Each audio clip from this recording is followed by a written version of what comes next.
Fala, pequeno gafanhoto, tudo na paz? Eu me chamo Pedro Lima, professor de matemática. Nesse vídeo iremos resolver a questão 17 da UFRR 2024. Vamos à leitura do enunciado. A equação da elipse que passa pelo ponto P06 e tem como focos -8, 80.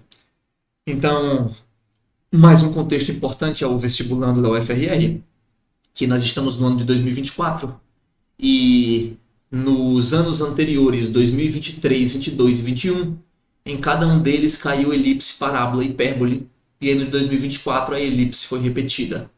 Elipse, parábola e hipérbole até o 21, até antes do 21, nunca tinha aparecido. Tem uma questão da UFRR bem antiga que pergunta a interseção de uma elipse com uma parábola, só que não precisa saber nada de elipse nem de parábola. É só fazer um sistema, né, resolver o sistema entre as equações. Então eu nem considero aquilo como uma equação de elipse porque não precisou saber dos conceitos de elipse. Então aqui é importante você perceber que esses três assuntos do PSS3 que nunca tinham aparecido começaram a aparecer com mais força.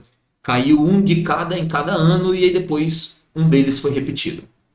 Então você primeiro marca os pontos, o foco 1, o foco 2 e aquele ponto P. E aí você irá perceber que esses pontos são pontos deliciosamente escolhidos, né? Porque esses focos são simétricos em relação ao eixo Y e esse ponto P, ele é simétrico em relação aos focos, né? Assim, simétrico não é a palavra correta. Ele equidista dos focos. Então, o que isso significa, esse ponto P equidistar dos focos? Significa que o triângulo retângulo aqui, do P para um dos focos e vindo aqui para o eixo X, é justamente o triângulo retângulo onde a gente retira o semi-eixo maior da elipse, o semi-eixo menor da elipse e metade da distância focal, né? Então, você sabe pelos pontos que o C seria 8, que o B seria 6, então você faria um teoremazinho de Pitágoras e descobriria que o A é 10. Né? Você então iria ter esses três números aqui fazendo Pitágoras. E aí agora é você lembrar como é que é a cara da equação de uma elipse. Essa elipse aí está com o eixo maior paralelo ao eixo x, portanto o A ao quadrado ficará embaixo do x e o B ao quadrado ficará embaixo do y.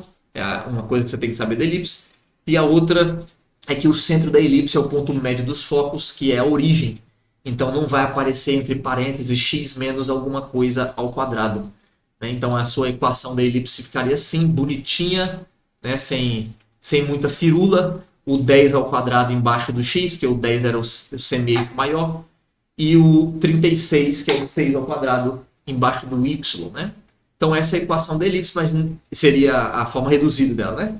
Mas não tem nenhuma equação assim, então você dá uma ajeitadinha, multiplica os dois lados da equação por 3.600. E ao fazer essa multiplicação e simplificar o que dá para ser simplificado, você encontraria então letra D de dado, uma questão que dentro do assunto de elipse seria uma questão ultra fácil, mas quase ninguém chegou no assunto elipse. Eu digo assim, claro, quase ninguém, eu suponho, né, que eu dou aula do assunto, então isso não é uma coisa vista em escola, também dou aula em escola.